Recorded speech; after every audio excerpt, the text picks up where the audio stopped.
Okay. Hi, I'm Rod Porter, and I wanted to introduce this field to you. You may think that this is a crop growing for a crop farmer or a livestock producer, but this is actually a specifically grown cover crop mixture with 4 different species. We do this to help improve the soil and protect the soil and the environment. So there's a lot going on with not only the growth that you can see visually above the ground here, but below the ground. We're alleviating compaction. We have roots that are absorbing nutrients that are out there free, moving in the soil. So we're absorbing those nutrients into the plants and protecting them and preserving them for the future, rather than allowing them to run off and get into the groundwater or lakes nearby. We're preventing erosion.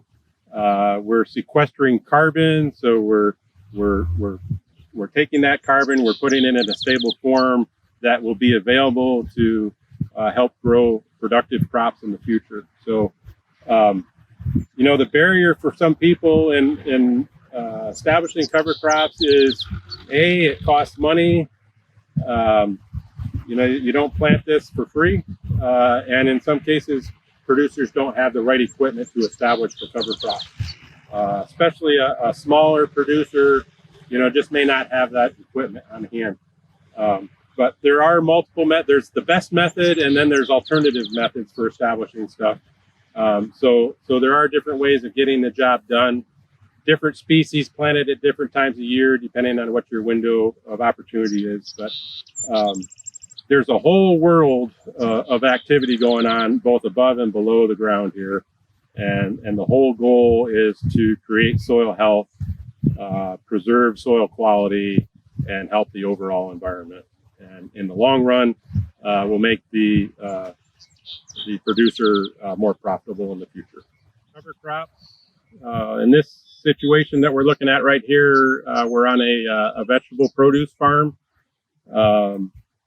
This farm is run organically, and they're using cover crops both for fertility and weed control, adding biomass to the soil, keeping the soil health at a high level to grow high quality, good produce. So we had some plots that we wanted to show you today, but as you all know, the dry weather didn't allow those plots to come on and be something that was worth looking at. So out here we have a mix of sorghum sudan, sunflowers, sun hemp, and cowpeas. So this is a summer mixture meant to grow in the warm season of the year, provide a lot of biomass. The sun hemp and cowpeas are both legumes, so they're going to fix nitrogen, provide some nitrogen to the soil. Sorghum sudan is an aggressive grower, produce a lot of biomass and an aggressive fibrous root system in the soil.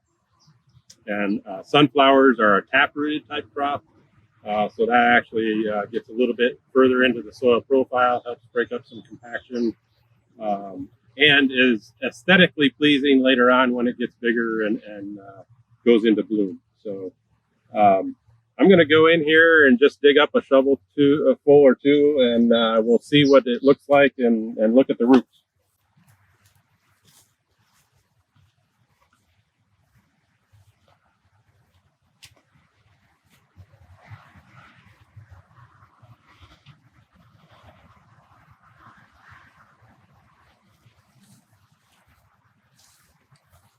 So I've got a clump. Hopefully I got a variety, a little bit of everything that's in here.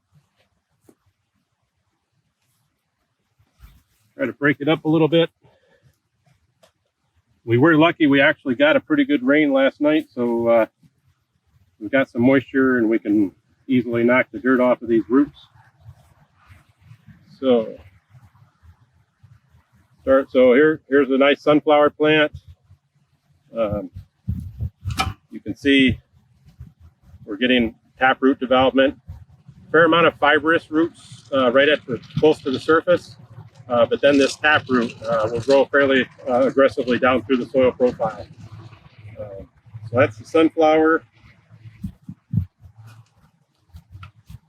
This is the sun hemp. So different species than the hemp you hear about everybody trying to grow these days. No license required, but a pretty aggressive growing summer legume. It will produce some really large nodules. Again, somewhat tap rooted with a lot of fibrous roots running off. So a very, very good summer cover crop species.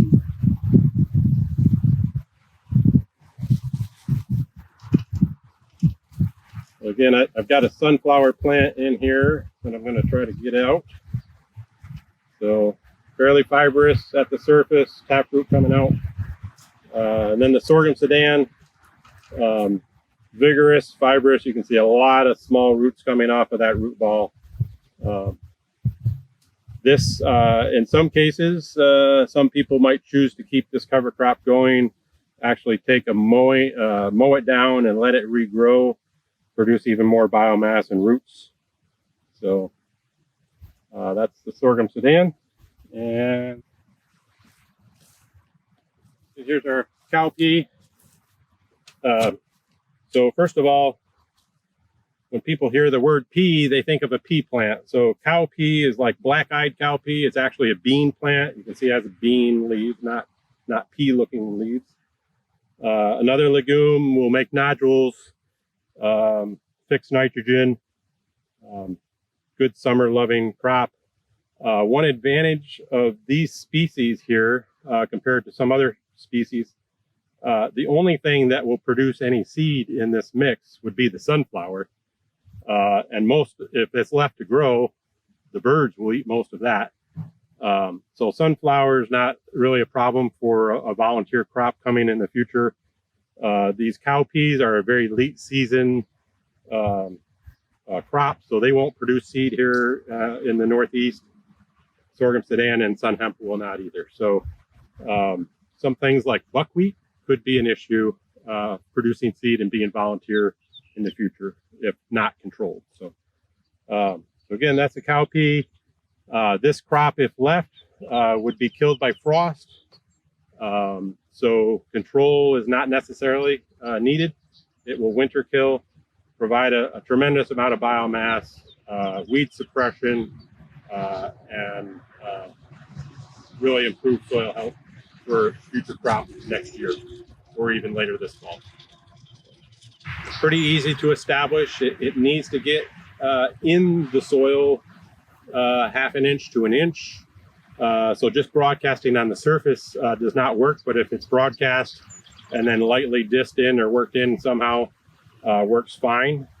In weather like we've had where it's been very dry, getting that in the soil and firmed into the soil to get good seed to soil contact and preserve moisture in the soil can make a big difference in establishment. Some species might require a little bit better, say, equipment and better seeding methods, but these particular species are pretty easy. So, right, in terms of planting cover crops, so first of all, you shouldn't always expect that seed is just readily sitting on a shelf somewhere. So it is good to plan ahead and get your seed ahead. And then it's important to consider, okay, when are you going to plant the cover crop? What are your goals for that cover crop? And then what is the future crop going to be? So that's going to impact what's the best cover crop for you in your situation. So I wouldn't plant these species in April. And I also wouldn't plant them at the end of August. So these are warm season, heat-loving species. Likewise, I'm not going to plant oats in July, but I can plant them early in the season or late in the season. So again, depending on what your windows of opportunity are for planting a cover crop, what crop has come off previous and when you're going to plant the cover crop is going to help dictate what species are best. So in this case, on this farm, they actually set aside some acreage for strictly cover crop for the season. Not everybody has that ability and luxury to do that. So this, I think, would have been some field tomatoes last year. and I'm not sure what they expect to plant next year in this particular field. So, but there are certainly options to relay between crops. Some crops that come off early, put a cover crop in late, and set up for your next crop. So, in field crops, it's particularly important if your next crop is going to be corn. It's really good to have some legumes in there in the cover crop ahead of time. If your next crop is soybeans, the legumes aren't so important. Maybe it's just soil compaction relief with those type of species. So again, having your goal and the window is what makes the difference.